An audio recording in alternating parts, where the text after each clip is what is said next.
Olha, imagina a seguinte situação. Você consegue entrar num hospital psiquiátrico com uma única mentira. A porta se fecha. Pronto. Agora, a sua missão é sair de lá usando apenas a verdade. Só a verdade? Exato. Mas e se ninguém acreditar em você? E se cada coisinha normal que você faz, sei lá, escrever num caderno, conversar, até mesmo dizer "eu estou bem", for vista como mais um sintoma da sua loucura? Essa é a premissa que é aterrorizante de um dos estudos mais famosos e, nossa, controversos da história da psicologia. Com certeza. Em 1973, um psicólogo, David Rosenhan, ele publicou um artigo na revista Science, que já é algo gigante, com o título sobre ser são em lugares insanos. Um título bem direto. Muito. E ele queria responder a uma pergunta que parece simples, mas que na prática abalou toda a psiquiatria. Será que os diagnósticos refletem o estado real de um paciente ou são só rótulos? Rótulos que, uma vez aplicados, distorcem tudo. E essa história que a gente vai analisar hoje. Vamos mergulhar nos detalhes desse experimento, desde o método, que foi super engenhoso, passando pelas experiências angustiantes dos participantes, até o impacto que isso tudo teve. E, o que é crucial, vamos examinar as descobertas mais recentes que colocam tudo isso em xeque. A nossa missão aqui é entender como um único estudo pode forçar a psiquiatria a se olhar no espelho e por que, décadas depois, ele está sendo desconstruído peça por peça. Ok, vamos lá. A ideia é genial e, ao mesmo tempo, assustadora. Como que isso foi montado? Fico pensando na audácia de chegar num hospital desses, um lugar que impõe medo, e simplesmente mentir. Eles não tinham medo de serem descobertos na hora? O receio com certeza existia, mas a metodologia era muito audaciosa. O Rosenhan, ele reuniu um grupo de 8 pseudopacientes, incluindo ele mesmo. Ele mesmo participou. Ele mesmo. E não era um grupo qualquer, sabe? Eram pessoas mentalmente saudáveis, com profissões, com uma vida estabelecida. Tinha de tudo. Psicólogos, um psiquiatra, um pediatra, pintor, dona de casa. Pessoas normais, com vidas comuns. Exatamente. Pessoas com rotinas, famílias, vidas completamente normais. E como eles entravam? Batiam na porta e diziam, acho que tô doente. Quase isso. Eles se apresentaram em 12 hospitais diferentes. E a lista ia desde instituições públicas assim mais precárias até hospitais privados de elite. A instrução era bem clara. Apresentar um único sintoma falso. Um só. Um só. Dizer que ouviam vozes. Todo o resto da história de vida deles, família, trabalho, tudo, era verdade. A palavra vozes já deve acender todos os alarmes de um médico, imagino. Mas que tipo de vozes? Isso deve fazer toda a diferença, né? Sim, e a escolha foi cirúrgica. As vozes, segundo eles, eram sempre do mesmo sexo que o deles e diziam só 3 palavras. Quais? Vazio, oco e golpe. Em inglês, empty, hollow, thud. Entendi. Palavras estranhas. Existencial, algo profundo, mas não era um sintoma clássico descrito na literatura para uma psicose específica, tipo esquizofrenia. Era vago o suficiente para preocupar, mas não se encaixava perfeitamente em nada. Ok, o sintoma era vago, mas preocupante. Qual foi a reação? Eu imagino que, na dúvida, a tendência seria investigar mais, talvez. Não sei, uma observação ambulatorial, ou ouvir a palavra vozes já é uma passagem só de ida para internação. Foi praticamente uma sentença. O resultado foi, assim, rápido e unânime. Não acredito. Todos os 8 pseudopacientes foram internados. 7 com diagnóstico de esquizofrenia, 1 de psicose maníaco-depressiva. A parte fácil, que era entrar, estava feita. Agora é que o experimento de verdade ia começar. A parte de sair, e a regra era clara, né? Assim que entrassem, eles tinham que parar de fingir qualquer sintoma, agir de forma normal. Exato. E foi o que fizeram. Imediatamente eles diziam para os médicos, para os enfermeiros que estavam se sentindo bem, que as vozes tinham sumido, a mentira acabou ali.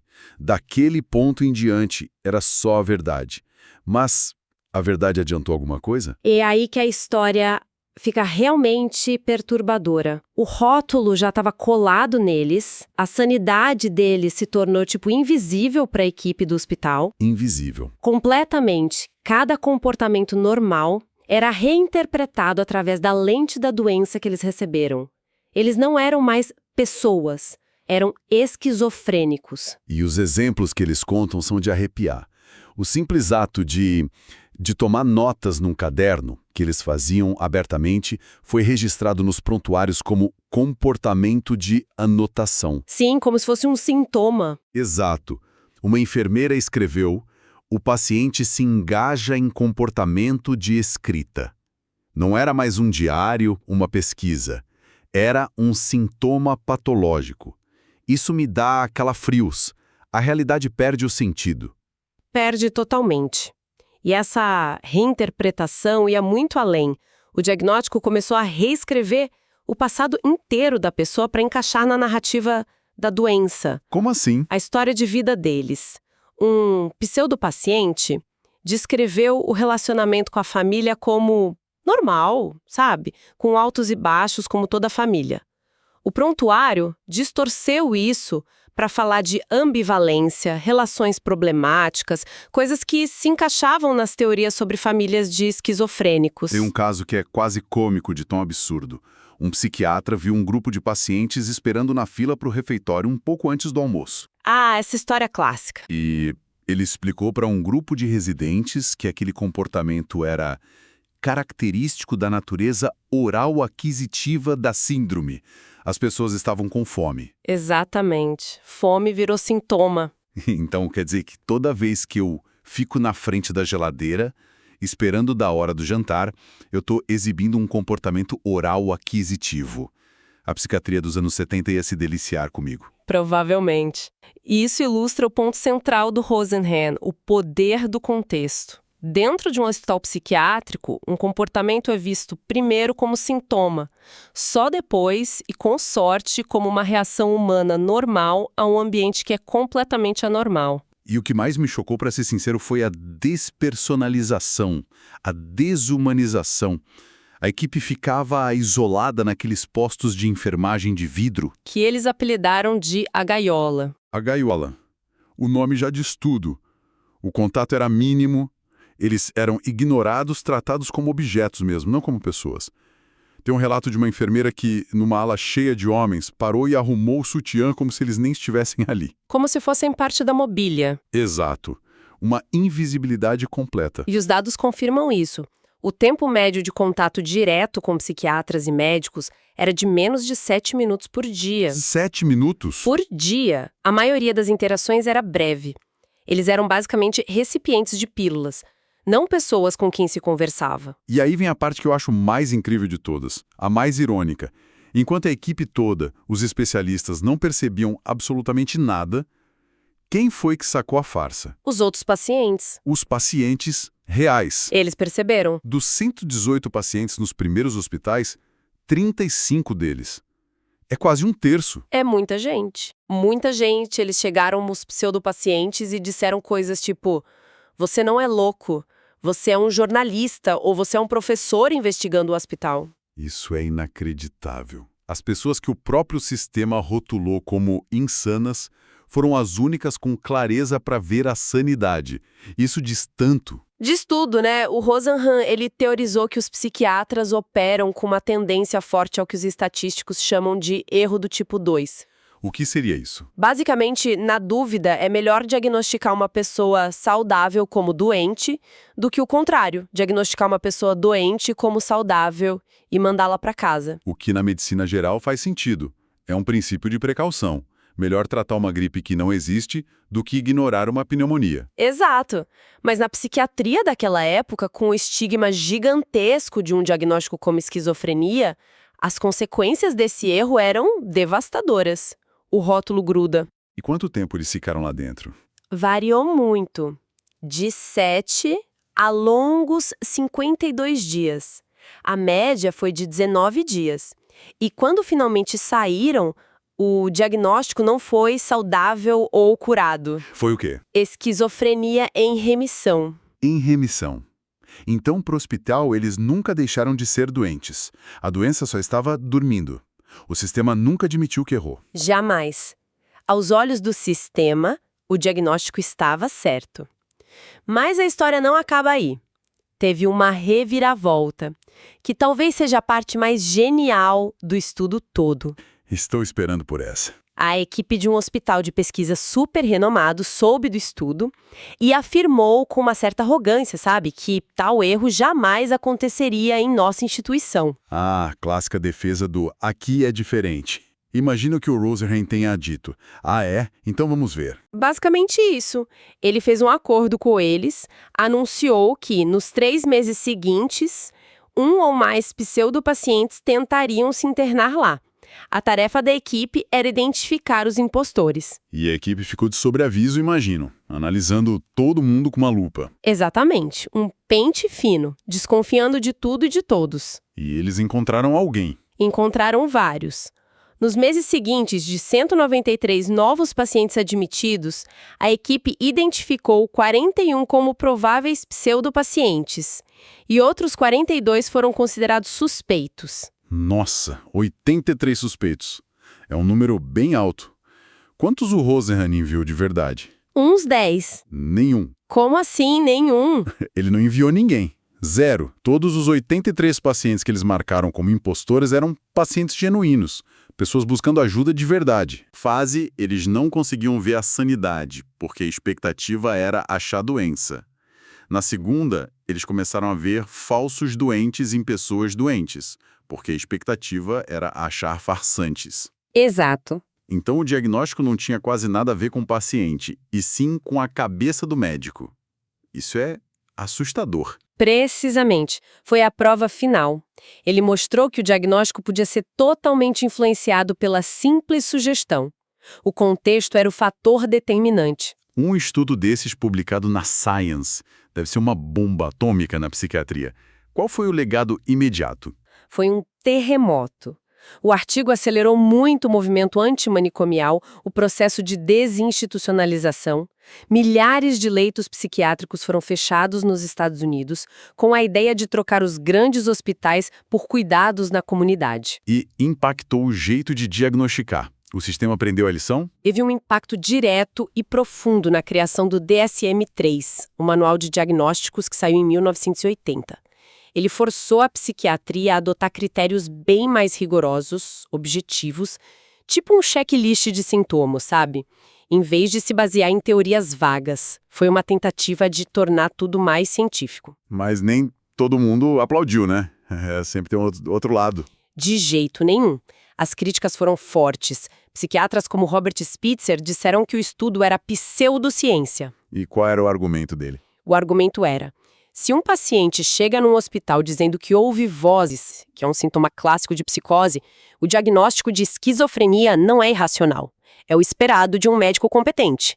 E o diagnóstico na alta, esquizofrenia em remissão, seria o correto para alguém cujos sintomas sumiram. É o procedimento padrão. É um ponto válido.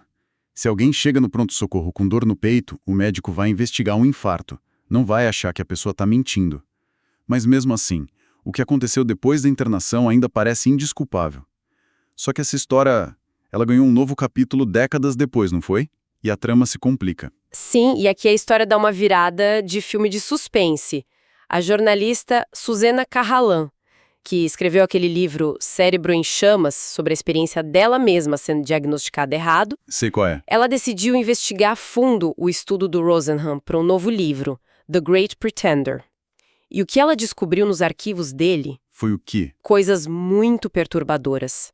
Ela teve acesso aos diários, aos arquivos pessoais dele depois que ele morreu e encontrou inconsistências enormes, evidências de que o Rosenhan exagerou, embelezou e talvez até tenha fabricado partes da história para ter mais impacto. Fabricado. Em que sentido? Por exemplo, o caso do próprio Rosenhan, os registros médicos dele, que a Carralan encontrou, constava que ele relatou muito mais sintomas do que só as 3 palavras. Ele teria mencionado ideação suicida, um comportamento bizarro. Isso muda tudo. Muda completamente a premissa de que a mentira era pequena. E os outros pseudopacientes? os outros 7? Esse talvez seja o ponto mais chocante. Dos 8, a Cahalan só conseguiu confirmar a identidade de 2, o Rosenhan e mais um. Os outros 6, ela não achou nenhum vestígio deles nos arquivos, nenhuma prova de que eles realmente existiram. Então ele pode ter inventado os participantes. Isso seria uma fraude científica monumental. A grande denúncia sobre a falta de rigor na psiquiatria pode ter sido ela mesma um estudo sem rigor nenhum, que ironia. É uma possibilidade que ela levanta. E tem mais. Um dos participantes que ela encontrou, um homem chamado Harry Lando, teve uma experiência totalmente diferente da que foi descrita. Ele relatou que a internação dele foi, na verdade, positiva. Positiva. Fim, transformadora, que a equipe foi atenciosa e que ele se conectou com outros pacientes de forma terapêutica. E por que uma experiência tão diferente não entrou no estudo? Porque não se encaixava na narrativa que o Rosenhan queria construir. No diário dele, o Rosenhan escreveu sobre o Lando com frustração em letras maiúsculas. Ele gostou. Nossa! E esse relato, que contradizia a tese principal, foi simplesmente excluído do artigo final. Isso é terrível. Ele manipulou os dados para se encaixarem na história. A mesma coisa que ele acusou os psiquiatras de fazerem. Interpretar a realidade para confirmar a própria teoria. A imagem do pesquisador imparcial desmorona. Exatamente, a ironia é imensa. Então, no fim das contas, o que sobra do experimento Rosenhan? Se ele foi exagerado, talvez inventado, manipulado, ele ainda tem algum valor? Ou a gente joga na lata de lixo da história da ciência? Esse é o paradoxo final e fascinante da história. A gente fica com um experimento que pode ter sido, sim, metodologicamente questionável, eticamente duvidoso, talvez até fabricado, mas que, ainda assim, expôs verdades incômodas e muito reais sobre o poder dos rótulos e o perigo da desumanização. E como uma história que pode ser falsa nos detalhes, mas verdadeira no seu significado. O estudo pode ter sido falho, mas o problema que ele apontou, de que o contexto pode anular a individualidade de uma pessoa, era dolorosamente real. Perfeitamente colocado. Ele forçou uma área inteira da medicina a se olhar no espelho. O legado duradouro não é o experimento em si com todas as suas falhas, mas a conversa desconfortável e absolutamente necessária que ele começou. Uma conversa sobre o que significa ser são e quem tem o poder de decidir isso. E talvez a maior lição seja sobre a nossa própria vulnerabilidade diante de um sistema. O que nos leva a uma reflexão final, que me assombra desde a primeira vez que eu li sobre isso. Se um dia fosse necessário, como alguém conseguiria provar a própria sanidade para um sistema que já decidiu que ela não existe? Se você gostou dessa análise, siga o nosso programa para não perder as próximas.